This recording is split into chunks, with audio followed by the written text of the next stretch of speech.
Hello, thanks a lot for joining today. Welcome to the second episode of Tech Talk with Gumlet. Today's episode is building scalable infrastructure. Um, we'll dive into different details about how to build it. But let us first introduce our guests. We are joined by Swanand, who is the CTO at Colearn, Shadman, who is co-founder at Filo, Puneet, who is heading engineering at Apna, and Ramsharan, who is CTO at Quintype.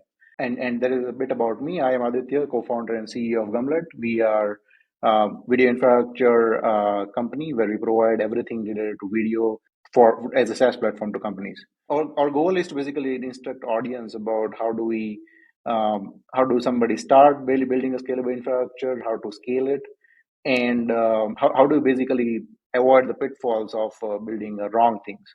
I'm sure like if all had those sleepless night because of some issues with our scale, and I think this is going to be a fun one. So let's jump into it. Why don't we go ahead and like introduce yourself, and you guys can introduce and get familiar, and then we'll start.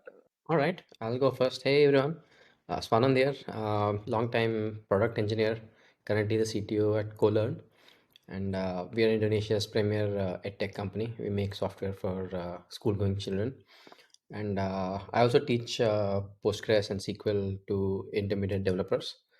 And I used to run the Bangalore and Ruby group for the longest time, for about 10 plus years.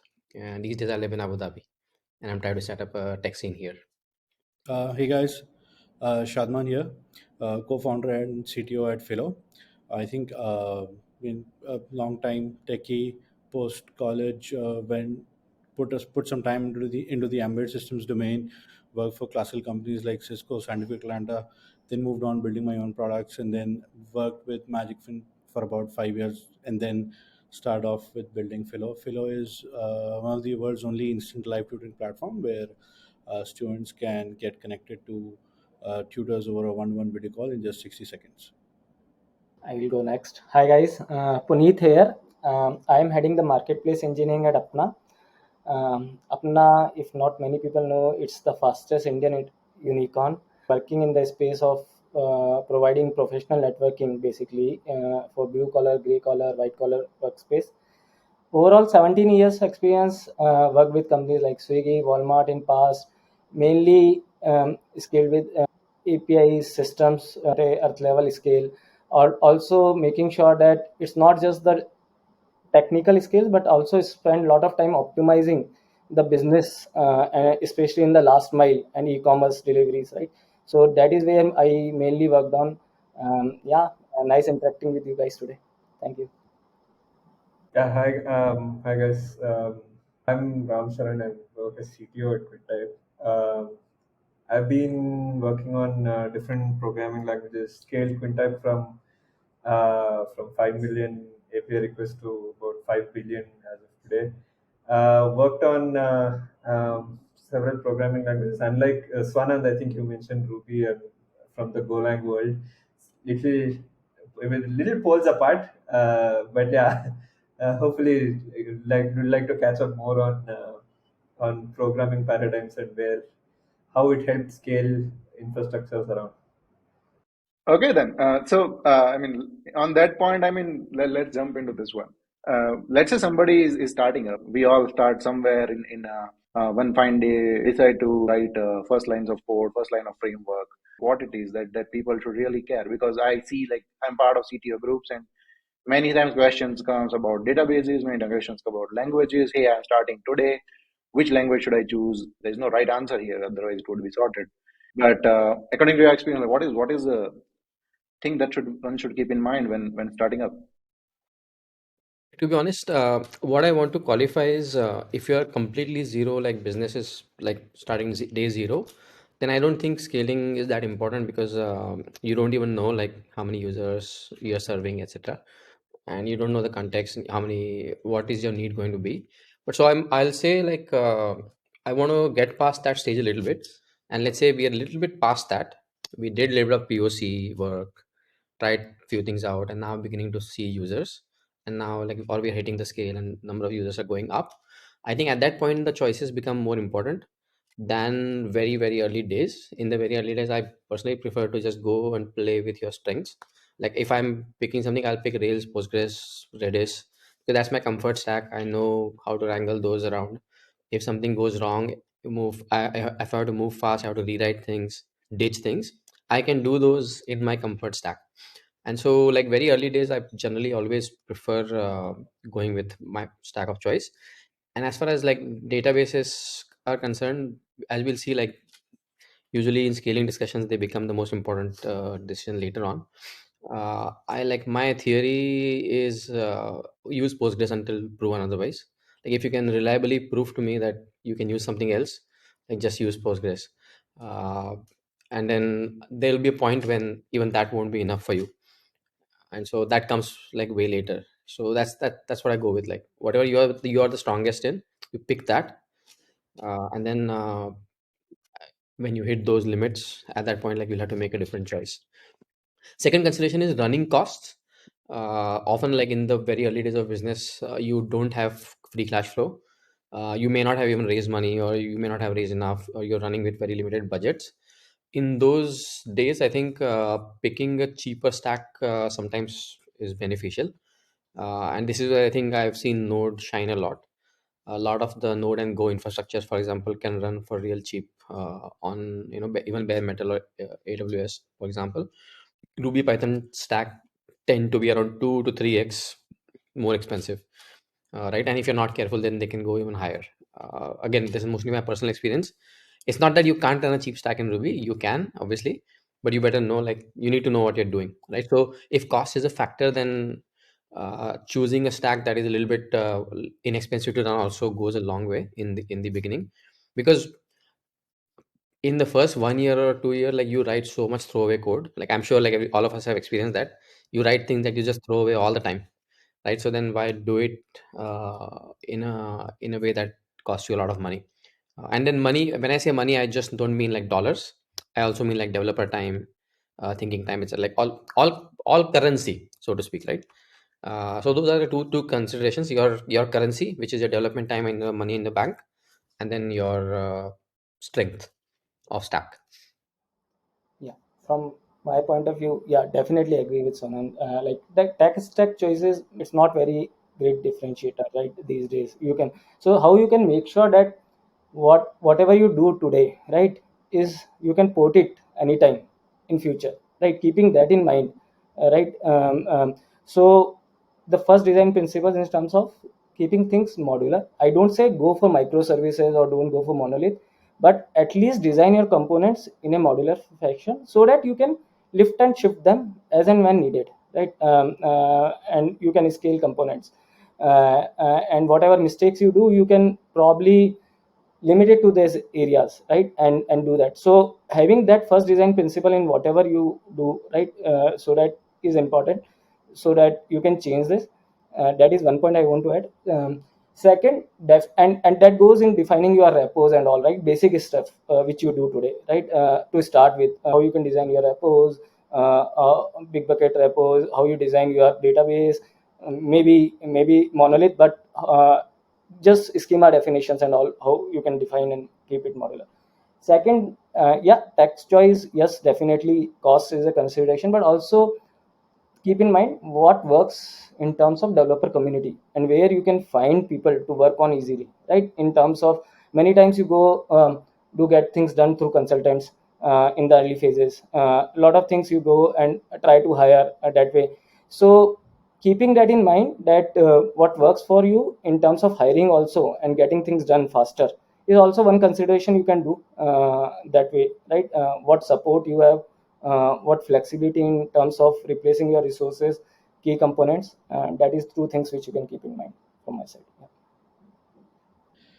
Yeah. Yeah, I think with my perspective, I think you'll get a significant edge into what you actually need to do if you have a prior experience of breaking things in your past. Like, for instance, in our cases, we had a lot of significant experience in breaking and then scaling a lot of infrastructure when I was in my early days in Magic. So that gave me at least a head start on what should be the alignment.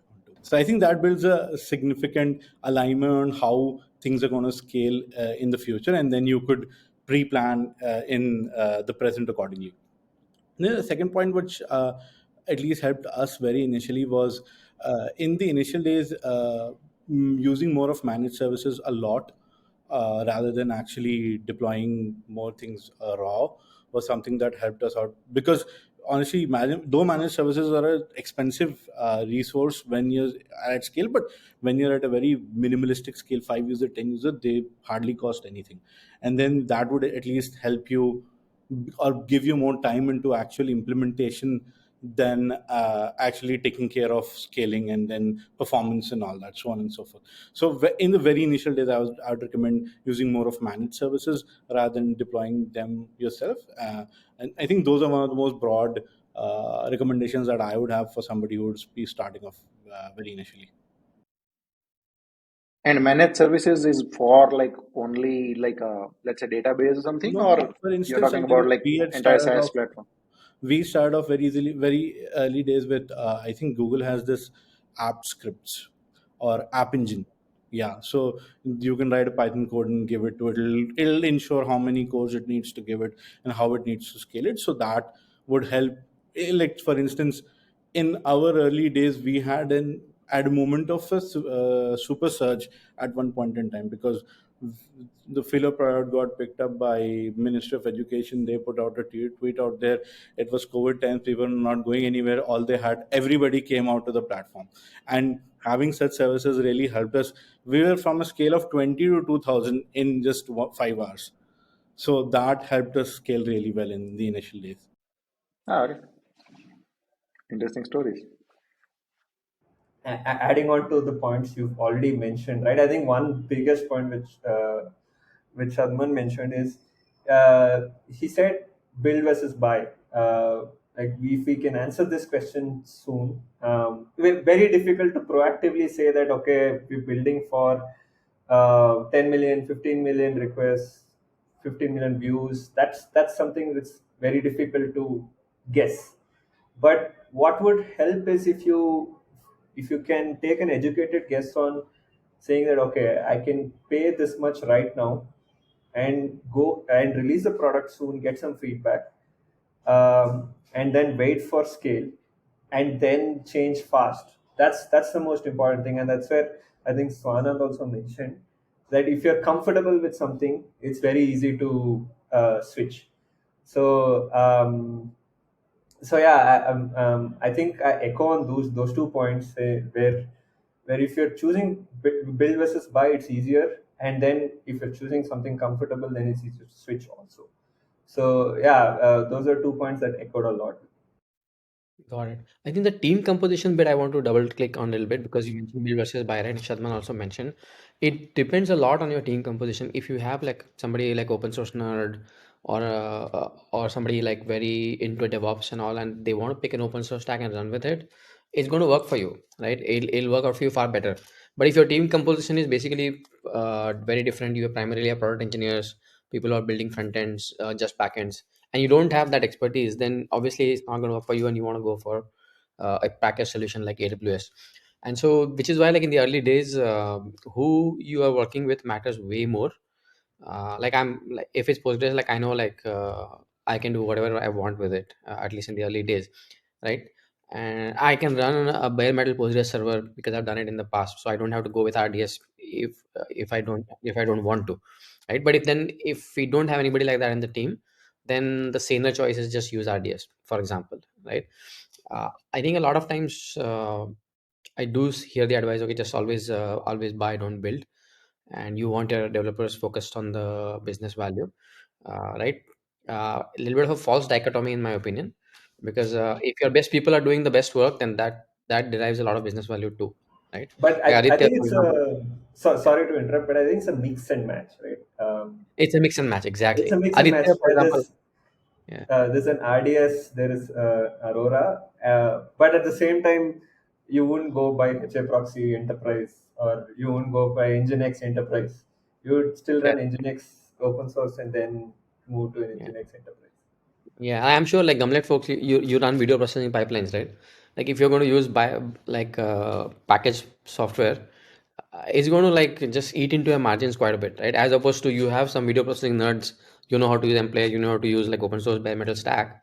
You use that, that's going to keep your whatever operating costs and uh, development time also optimized for delivering that business value. So like I said, like the team composition is something like I pay a lot of attention to in early days.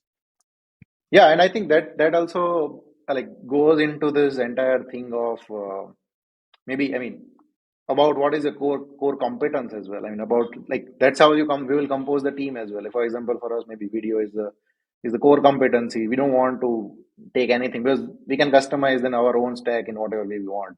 I think every company has it. But then there are some things like, for example, I mean, I don't know, maybe I'm wrong, but something like, for example, database or language, doesn't it like stick with company for until the IPO or death? I mean, how does that? I mean, how does one change like database or say a programming language? For example, GitHub, I think started with Ruby on Rails. They're still Ruby on Rails. No problem with that. But I mean, it's super hard to change it. And what are the? I mean, have you ever like changed it big time, especially the DB language, those things. Maybe front end or things maybe can be changed easily, but I have actually given a talk about our experience on Neo4j to Postgres migration. This was back about 6 to 7 years ago.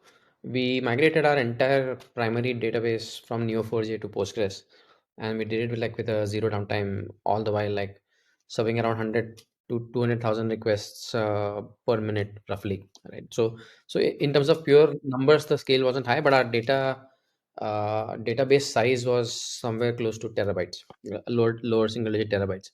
And so those things do happen. Like sometimes, what you thought in the beginning is the right fit ceases to be the right fit later, and you do end up like change. You do, or at least you can get into a position where you might want to change into something else later. I've also worked with a team who did the other. They migrated from Postgres away to Mongo. Uh, right, not my weapon of choice, but I've seen people do that.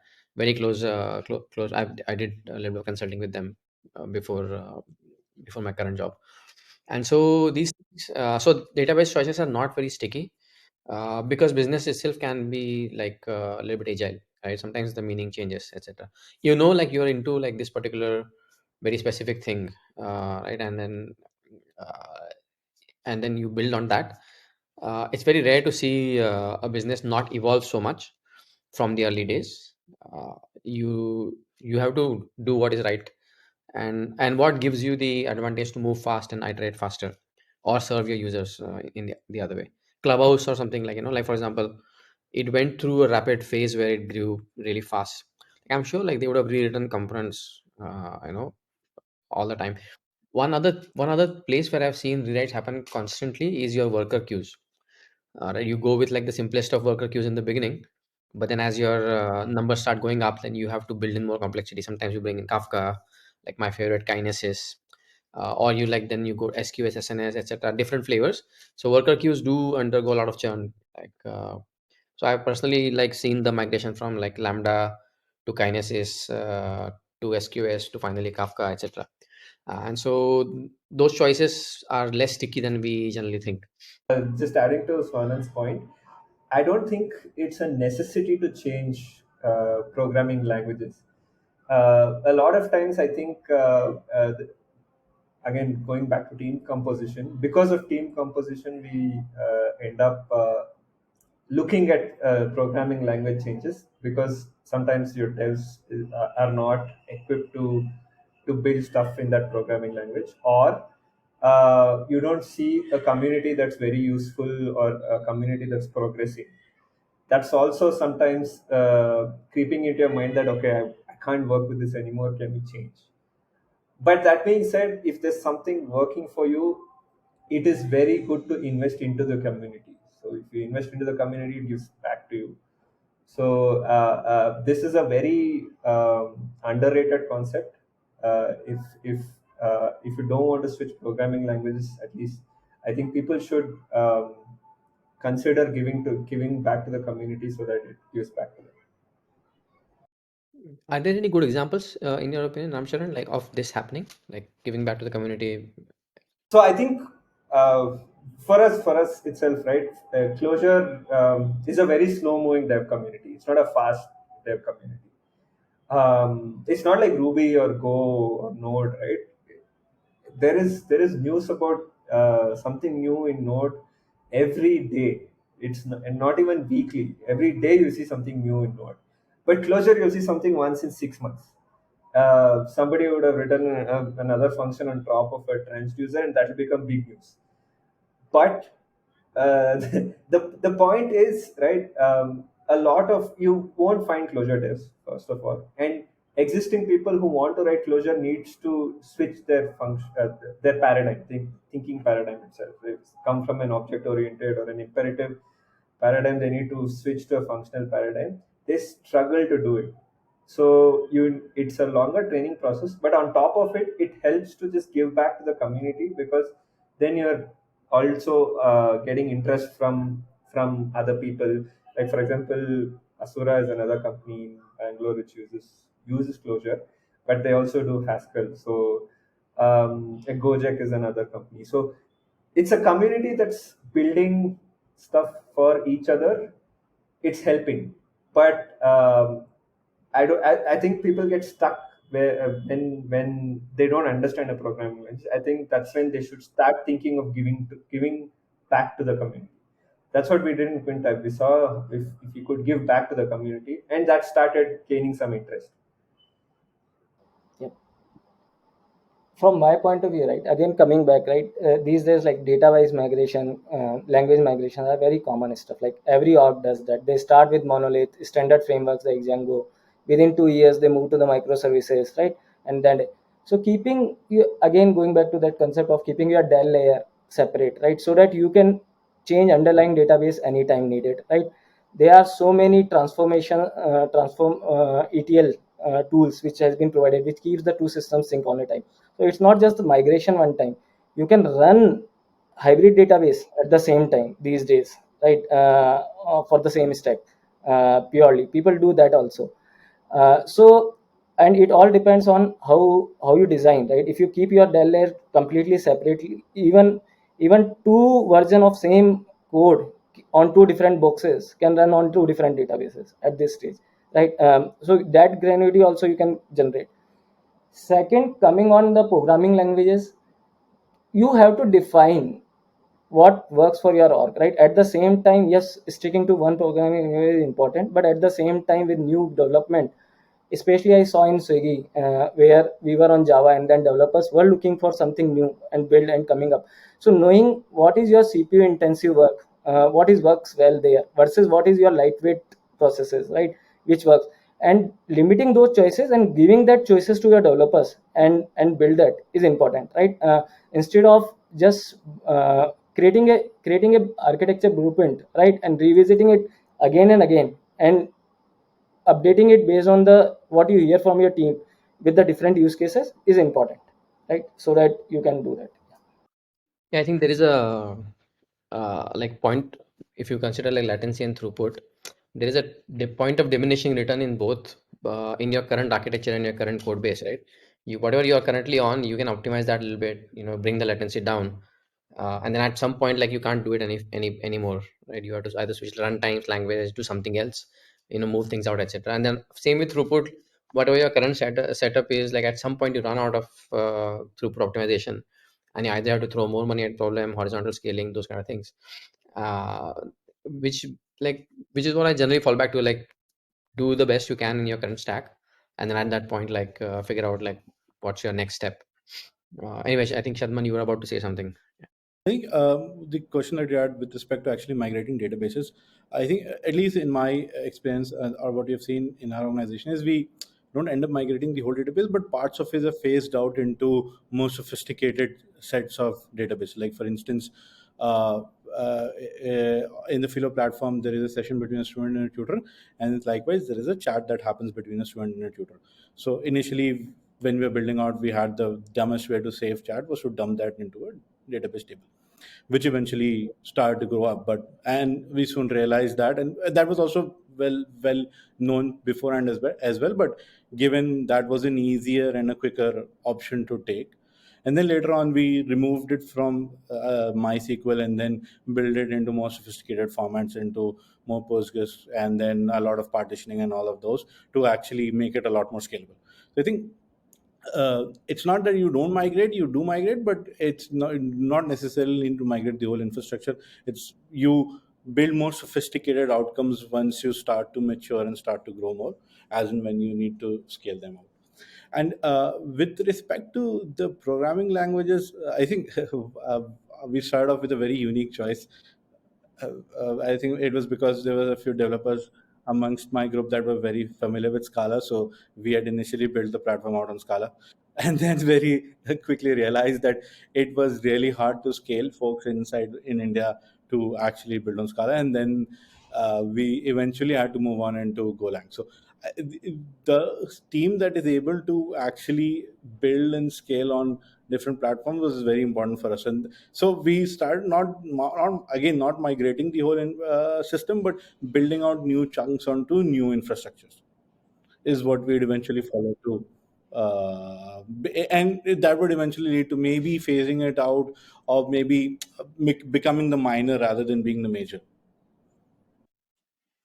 Yeah, I think that relates a lot. I mean, to give my anecdote, I mean, quickly, we are dumping our logs to our primary DB, which was MongoDB, which is MongoDB right now. I mean, it's 15 plus years I have been on MongoDB.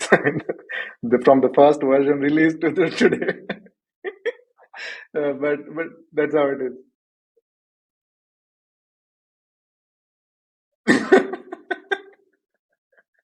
But yeah, that's how I am. So MongoDB. So we dumped log into MongoDB, and then suddenly started going like crazy high, and we moved them to Athena, and then to BigQuery, and now to ClickHouse. I mean, so the as the volumes keep scaling, we just keep switching our log DB because that is like the highest one. On language side, also same. I think Shadman said it right. I mean, just switch the parts. So we started with Node, and as Swanand said, the point when the latency and throughput didn't make sense, and we switched like one or two components now into Golang. So that's what it is. But yeah, I mean, awesome. So don't overthink. I mean, at start, and I think it's not unheard of to switch DBs as well. We did multiple languages. I think we started with Clojure. Our products, core products still run on Clojure. But we did play around a lot with. We had a few open source initiatives which we were running for our customers. That we ran multiple programming language changes. So we had to do it because we had to service a lot of programming languages because it was a developer community. But at the end of the day, we said, okay, we cannot service all of them. We will stick to Node and React. But on the analytics side, we've switched Clojure, Node, we've done Golang. So yeah, I mean, switching is easy, but easy to a certain extent, and also the profits you get out of it is not too high. Also, for example, a programming language is not going to increase latency and throughput, as Swanand said, by too much, or decrease latency and throughput by too much. Right? It is going to be your architecture decisions that is going to change it. Correct. I think the only one point I want to add here is there is a lot of theoretical research and like deep computer science research that has gone into these areas, and a lot of these choices are like much simpler now than previously, right? For example, if you're picking a logging system, you want to look at recency and access, etc. You don't want to put it in Postgres, right? You want to probably like pick a distributed file storage system, and there's theoretical base to it, like why you should do that, right? Columnar storage, all of those things. I think when we were starting out, that research was very nascent. Uh, Mostly the amount of scaling and what you would know is like reduce your latency as much as possible and throw more servers at it. And the advice sort of ended there, right? But the world has moved on from there, and now like a lot of cutting edge research is there to really Isn't guide people through the taking choice, no? particular. Mhm. is it a choice anymore? I don't think people choose, right? Like for example, I mean, logging, it goes teams into do. ELK. Yeah, it honestly depends on like on the complexity of tech stack. For example, when we were building Deserve, it was a credit card processing system, and so now you're going to critical software, right? It can't fail. So then we had to make a lot of deliberate choices, right? And so depends on team to team again. But what I'm saying is like people like logging, for example, right? I like okay, just put it on CloudWatch for now and move on in the beginning. But then at some point you want to make sense of logs. You want to treat them as events, whatnot. Something like New Relic or Datadog can at that point help you. So, but the main point I'm trying to make is like almost every part of the stack, whether it's your L7 like Envoy proxy at that or load balancer side or your database logging, there is a reasonable level of research that is now available for you to go and take a informed choice or informed decision. Yeah, and I think this I think those things are also pushed back a little bit more by the infrastructure scaling. I mean, the improvement in processor architecture as well, right? Where let's say in 2011 you had servers and you had to put 5 servers. Now, if same stack running in today's Xeon processors, I think uh, takes like much less CPU, less number of CPUs. Then that might also be helping right now. That people don't make those choices until like really forced to do it. Maybe multiple processors multiple cores in single processor also helped it. But okay then. I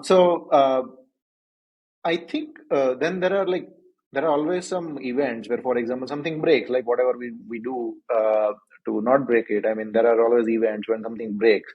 Um, and what are the aspects? I mean, which fails like very frequently for other. I mean, not like in a single company it fails frequently, but where you seen like your friends or anywhere where this is the thing which fails when you scale like this problem is going to occur. I mean, what are those things? For example, I was reading this tweet where it's where somebody said if you have run like where like a scale like big enough, you will always hit the Linux file limit File descriptor. and File yeah, descriptor. file descriptor limits. And yeah, it happened to us like 6 months ago when I was traveling to Kolkata, and we never knew it. But what are those things, and what things which breaks? I Actually, mean, that's and also a correlation. Yeah, only when you're traveling, file descriptors will. Yeah, yeah. There's a theoretical term for it. It's called the bounded queues problem.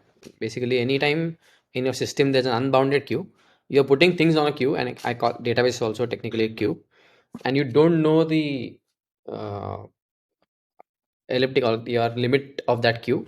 If you're not designed it thoughtfully, you're going to run into that asymptotic limit. Like, and that applies like the most common point of failure I've seen is your Redis caching layer. Like something happens, you get like a whole bunch of users. Like when you design, you said, okay, fine, you know what, I'll cache this data in Redis so that I can serve it faster because it's faster than whatever Postgres. And then now suddenly your Redis is out of memory because you did not think about that bounded queue. And so that's a very, very common point of failure that I see. Uh, for us it happened. We deployed Redis to cache entire images, and within 1 hour it was clear that this is not going to work, and then we put LRU cache on it. So, yeah, yeah. So that Redis fails, and I don't think Redis fails because Redis is anything bad. Redis is amazing, but we don't really pay enough attention to that bounded queue, and we treat it as an unbounded queue.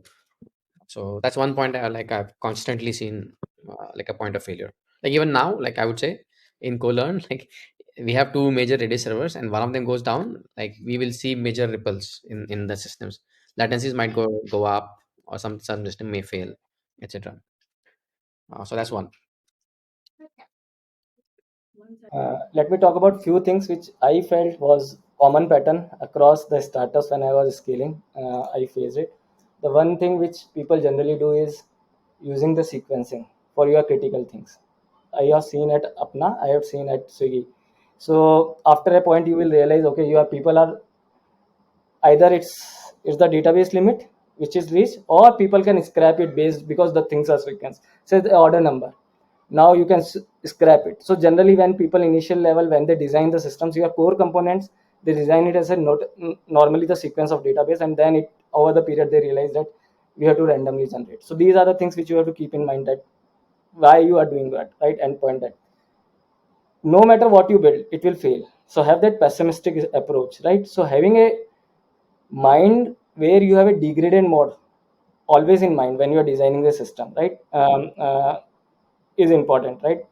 So build as much as possible configurations which can run your system in degraded mode when needed. So that is important, because no matter what you design, it can fail, right? And when it fail, how you can recover. So designing that initial days, people think that rate limiting is not important, right? But then when you rate, so from the day one, having the basic investment that I will put my core services so that I don't generate the noisy neighbor problem overall, right? So having the basic rate limiting on your critical APIs based on this is the key point which you keep in mind.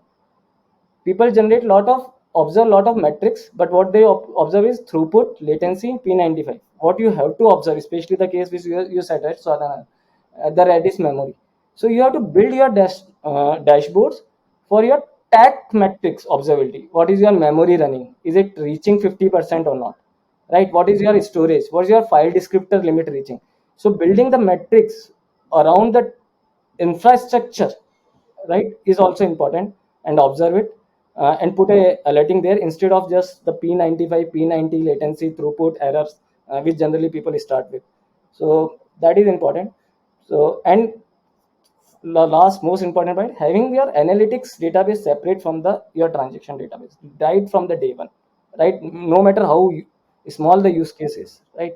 Because the way analytics goes and grow, right, you don't know when it will end up hitting your main transaction. So keeping that from the day one out, and taking that initial hit on the cost works well. So these are few things which I observed across the organization I work in the initial.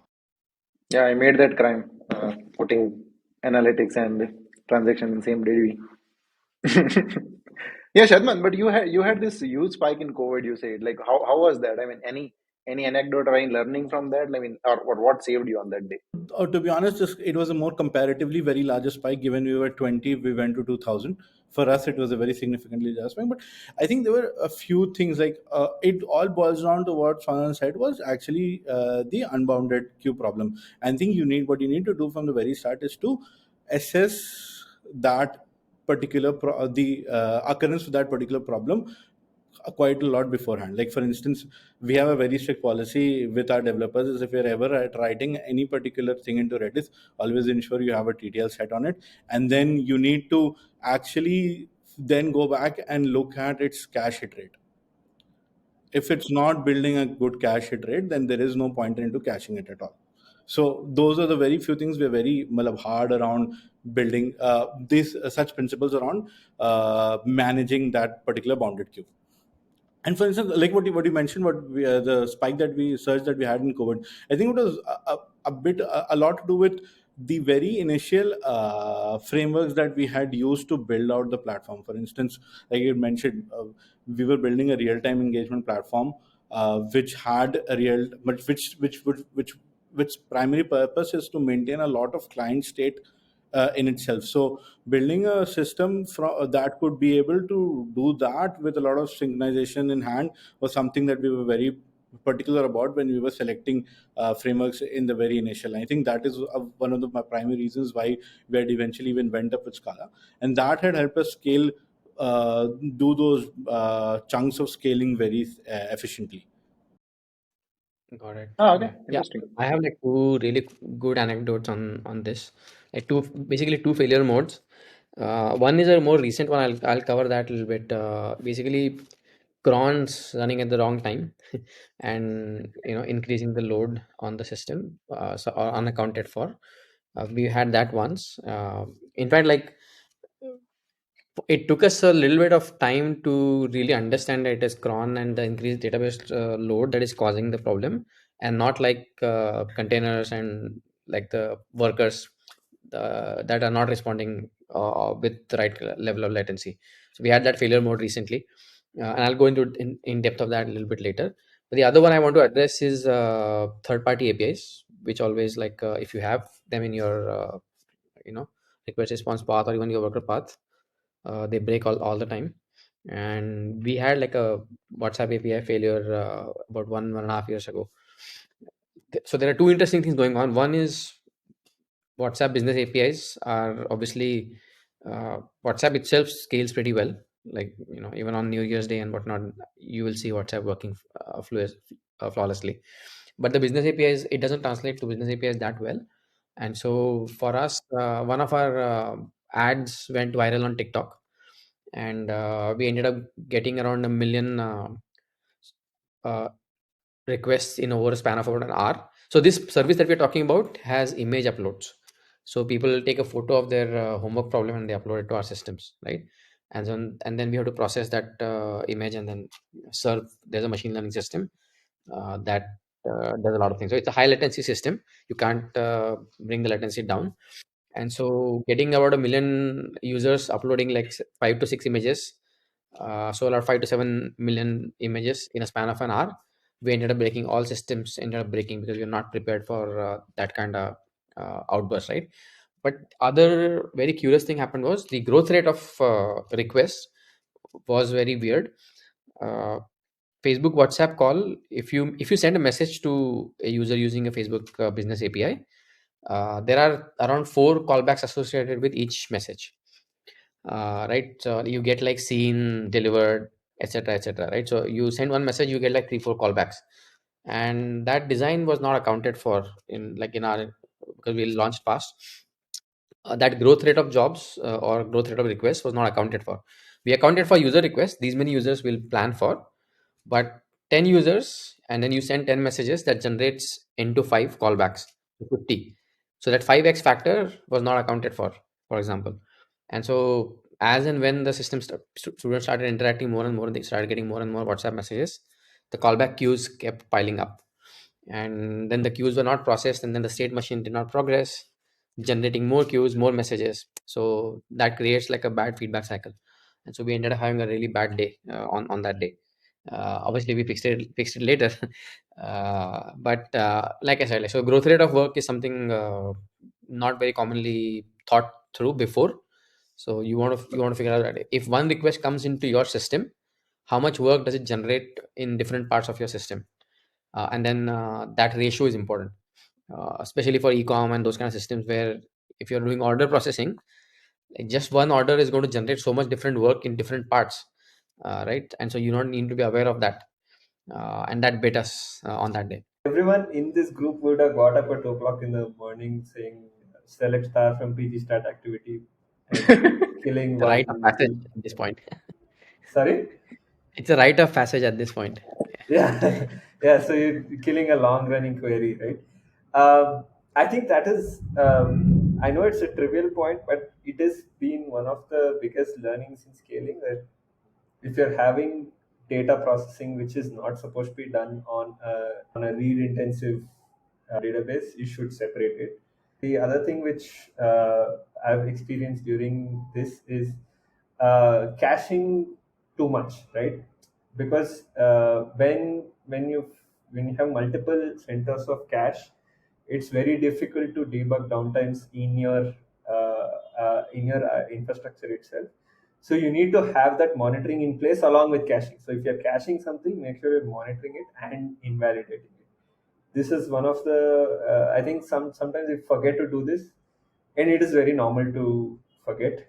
I think one pointer here is to make sure that if you're caching in multiple places, you have monitoring on caching and what's happening after that.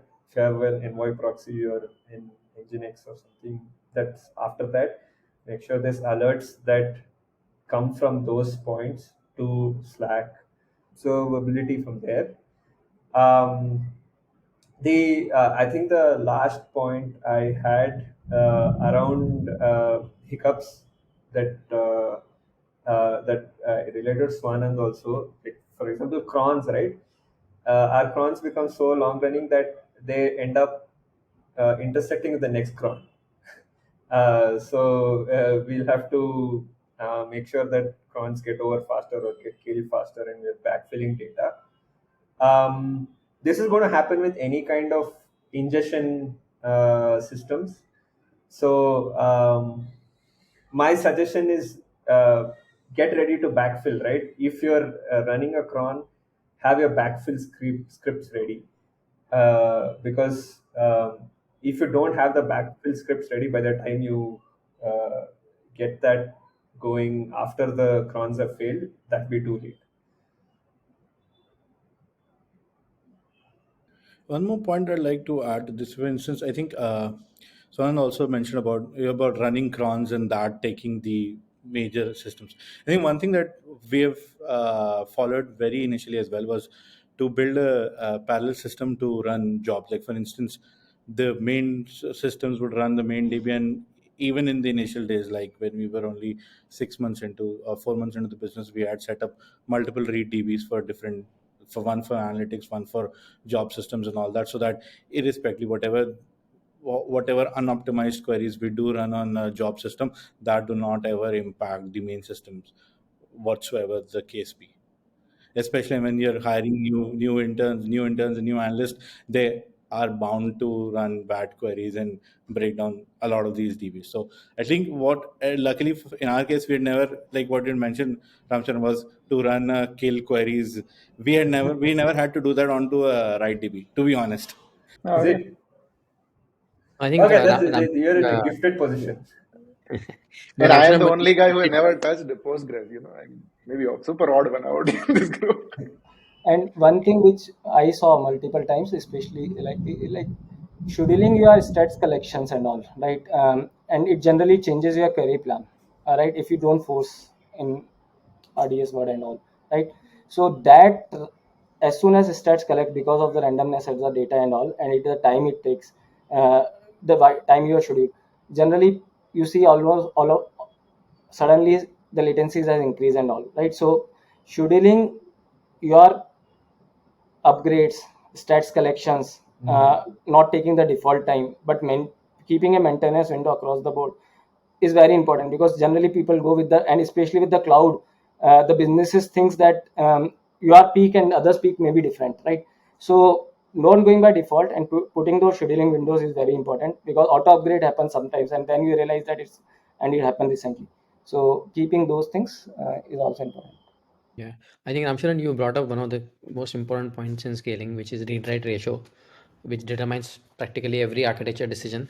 When the read-write ratio is write-heavy, like write-heavy systems are notoriously difficult to scale, because you're constantly getting onslaught data, your cache invalidation doesn't work. I mean, your cache is no longer valid. Constant data are also undergoing heavy churn, and I think those systems by default are like way harder to scale.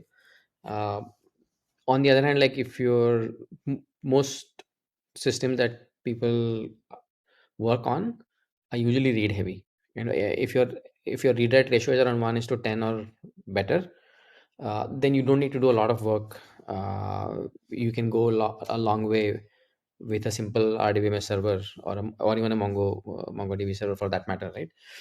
And then one interesting again anecdote or incident from Colearn is that we had to prune and archive a lot of data in our database systems to reduce the amount of memory that Postgres was using on the instance size, because the indexes were getting big, and for some of the queries, Postgres in particular can keep the whole index in memory. And so we had to figure out a data archival policy and decide that okay, all the data or all the rows beyond say June 1st are not to be kept in the main database. They're going to be moved out into a glacier storage, as what they call, right? And so because and that allowed us to change a lot, like improve our read write ratio further, because those rows were never getting read. So keeping me around is causing issues on the index, which is now like with my read write ratio worsening, my indexes are taking a hit on the performance. And so then keeping that index healthy becomes important. So it basically, okay, writes get affected, then writes get slower, then obviously like it's a circle, right? So you want to break that circle as fast as you can. And so we ended up doing that. And so that helped quite a bit. So like I said, I think read write ratio is one of the most central ratios that comes uh, in discussion, and your architecture should completely revolve around that. You need some system that is going to handle your spike of writes, right? Somewhere you need to absorb that spike of writes and then gradually put it your relational databases, because obviously at some point Postgres cannot write or take writes. My personal experience is that at around 5-digit transactions or 5-digit writes per second, like 10,000 and above, Postgres begins to show signs of problems. And in terms of storage size, generally speaking, when you go closer towards the terabyte mark or a little bit a few terabytes, that is when like a standalone Postgres instance starts showing signs where you can run into serious problems if you don't really tune and attend to it, right? And so read write ratio is one of the most critical guiding factors that determines how soon this event is going to come. Like a very heavy read write ratio, then this can happen like much earlier. A more liberal ratio will prolong it towards higher storage and higher volume. That's super good to keep in mind. I think, even if in hindsight, I think everywhere it happened for us as well. I think it was super write heavy. Um, but let's move into this other two or three different aspects of scaling. How do we go about? I mean, we talked enough, and I think obviously we love the backend technology and scaling, etc. In the end, everything falls on backend. But there's huge role on front end, which somebody has to take care, because these days I think front end is no longer like just writing a few bunch of HTMLs and forms and server side rendering, or it's not like just a web also, like there are mobile apps and everything involved. I mean, and it's like own area in itself, where you need to architect in a perfect way. How do you do the front end caching? um, so can we just like touch upon like quickly on points of what is it in front end that makes like gives a breathing time to back end in terms, especially times of spikes or when there are problems.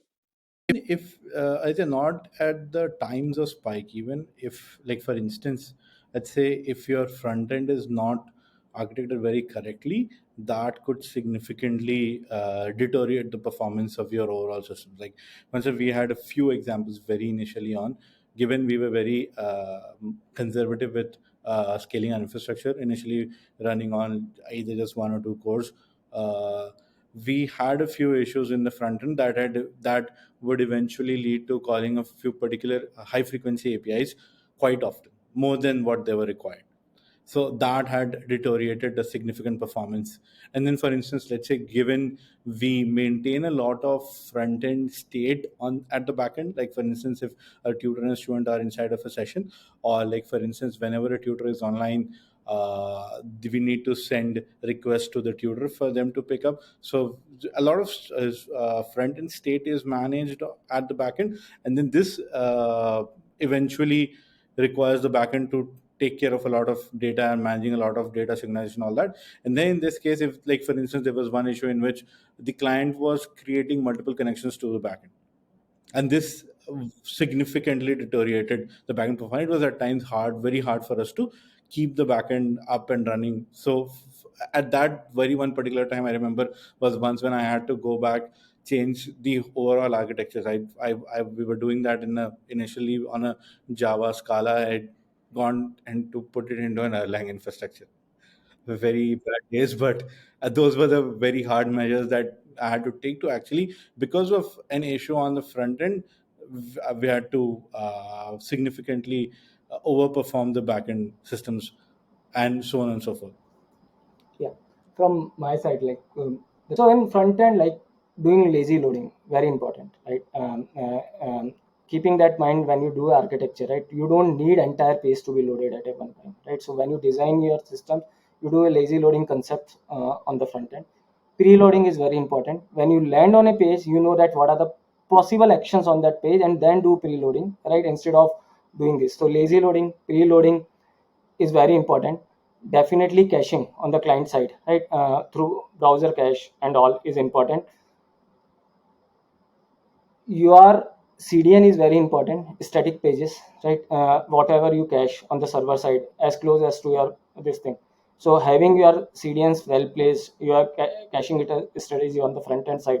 Assets, right? The assets like video and audio, lot of things you can cache and make sure the formats and doing so. Having the right caching strategies with the CDN and closing input that way for the front end is important.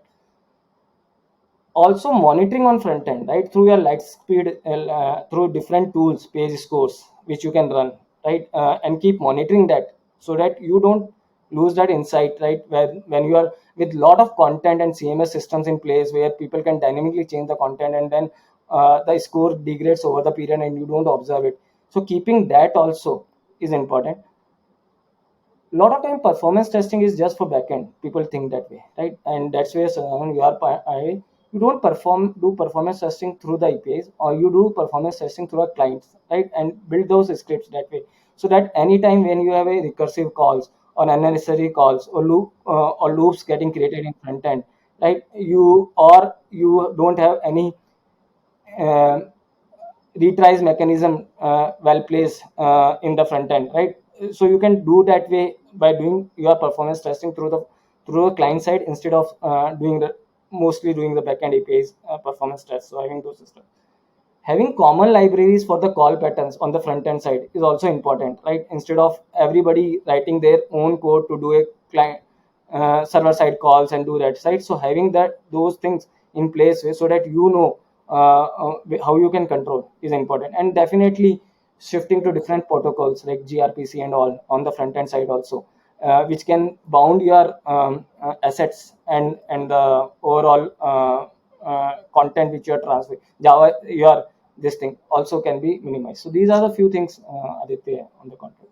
Yeah, I think great points like e-tags and basically one of the biggest responsibilities of all UIs is how much data do they carry back and forth, and are you putting unnecessary requests and load on server when you need not be.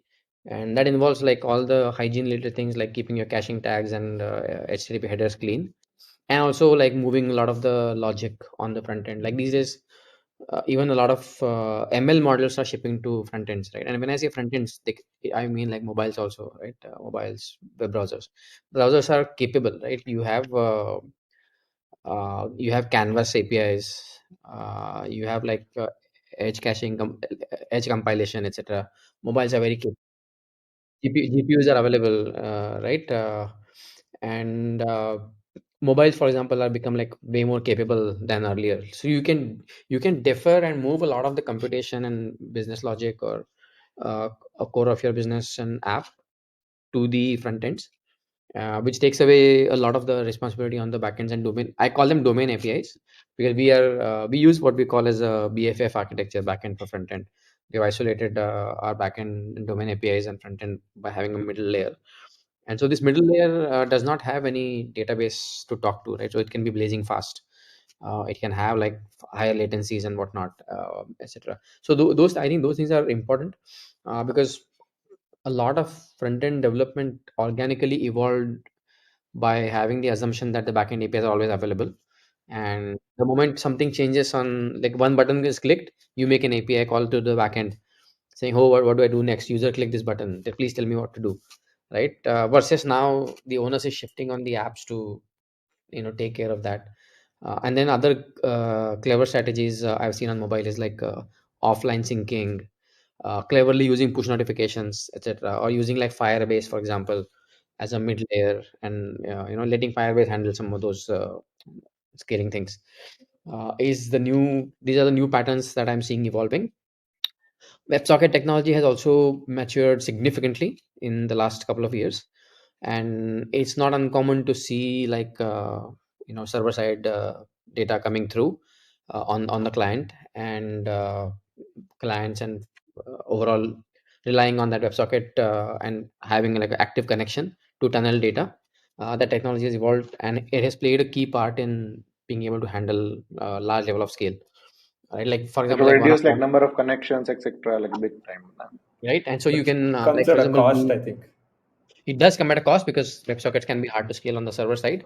But again, like a lot of technologies matured, their HTTP API gateways, for example, AWS offers a lot of asynchronously scaling WebSockets, Pusher, Firebase. They all have like real-time text. The client tech has improved significantly, and also like the server side managing of WebSockets has improved. and so you can handle those kind of things much better and basically reduce the transport needed. In my opinion, like I think that is the responsibility that falls on the UI developers and the UI of the app to move as much compute as much as possible. So that's one.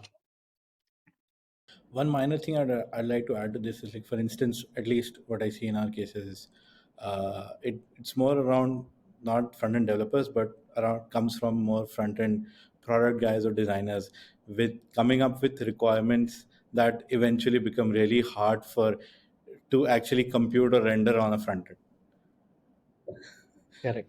Especially when you're building a custom product, such requirements from designers, but it might not add a lot of product value, may add a few aesthetic values, but we need to keep cognizant of the fact that getting such content might at times actually be technically very difficult, and then actually finding out the trade-off whether building that compute is necessary, or we could just maybe get away with building that particular component altogether. Okay, awesome. And the last point, I mean, about like I'll skip a few things, but on content scaling, I mean, I think we all run like everything on top of like massive content, either we generate or our users generate, right? Puneet's users generate like ton of content. Same Ramsharan's customers generate a ton of content, and so how do you manage? Like, what are the content management? Maybe not like a traditional context CMS. I mean, we all know CMSs, but in modern times and everything is just content, and we need some systems which is not just about like posting a content, etc. There is like a lot of reviews that how do you structure the content, and most of us has a system. For example, like a tech company like a Colearn will have like completely different way of putting the content on that system and managing it internally, giving access to employees. How are these things managed? I mean, what are there any solved things? Because most of the time we see everybody just builds it custom, or it is like a maybe Ram can tell us like he's from CS world, but please go on and tell us like what is helping scale the content which users and us we are generating right now. I think content in this case is pretty similar to anything else, right? For example, an e-com business also has the same content. But the question I think here is, how do you manage transactions? So there are a few content pieces which are transactional. In the content world, e-com page, a product page is static, right? It's not going to change forever. Only the offers on it change. In the news industry, news piece is transactional, right? It keeps changing every day. It changes at least 10 times in a day. On a live blog, it changes. It changes every minute, right? Because if there's a WWDC, it changes 30 times in 30 minutes, right?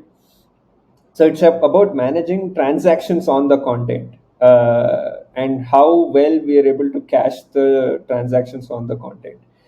So I think where we've sort of found our sweet spot is, uh, we're able to at least identify changes in content and invalidate our caches, invalidate our edge, invalidate our databases whenever needed. Right? That is something that's worked really well for us in scaling. So it's very important to find the transaction points and make sure you're invalidating your multiple levels of caches and also multiple data layers. So for us, very carefully designing the APIs has gotten a lot of dividends. Like in your classical, we moved away from the classical REST style design where you have a single object in an API, and for different objects you need different APIs. We moved away from that to a more grounded and domain-driven design of your REST API. What does a REST or object mean?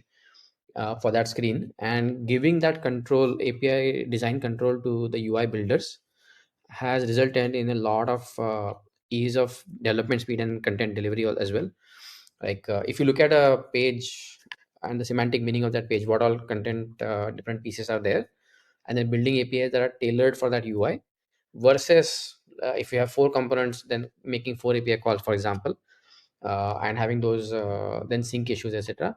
That has helped us quite a bit. Actually, thanks a lot. That's what you articulated it really well. That was my second point, which is building a building GraphQL style APIs for front ends, right? Making sure that they consume whatever is needed only. For example, mobile apps don't need that much data. Exactly, right. Your Android app or your iOS app is not going to need to show everything, whereas your desktop app might need to show a lot more information. And so the same API does not have to serve both endpoints. So that particular design shift has helped a lot. Now in Colearn, like all front-end teams are in charge of the end API design, right? They design the API, and the backend teams are in charge of designing the domain APIs, and then the BFF layers take care of the middle layer where you stitch together. All right, and that helped us scale quite well. I like resonating with what Swanand mentioned precisely. Building a backend for front end, not exactly what we do right now, but something what we used to do in my previous organization. And more on top of that, I think the backend for front end was something that was a part of the front end team itself. For instance, they would Exactly. ensure front end API, backend APIs from various domain systems, and then build a system, and that would actually deliver the very minimalistic content that is needed for the front end API. Front end, I think earlier when we were building, it was a lot, got to do a lot more because there was not a lot of good networks. You used to build a lot for specialized for 2G networks and all that. Given that is not an issue these days, but still maintaining the necessity content being delivered. And I think that is currently what we still practice till date is API designs still come from front end. And that is the job of front engineers to deliver, give the API design, and implementation would be of anybody's forte. Yeah, very strong believer in that. Like the API design must come from UI builders, right? Yeah. Especially, so this is definitely how you deliver it, right? How you store the content, right? And what kind of content, right? So the things which we generally do, right, when especially it's a user generated content, right, where you have different formats, right, and people can generate different formats.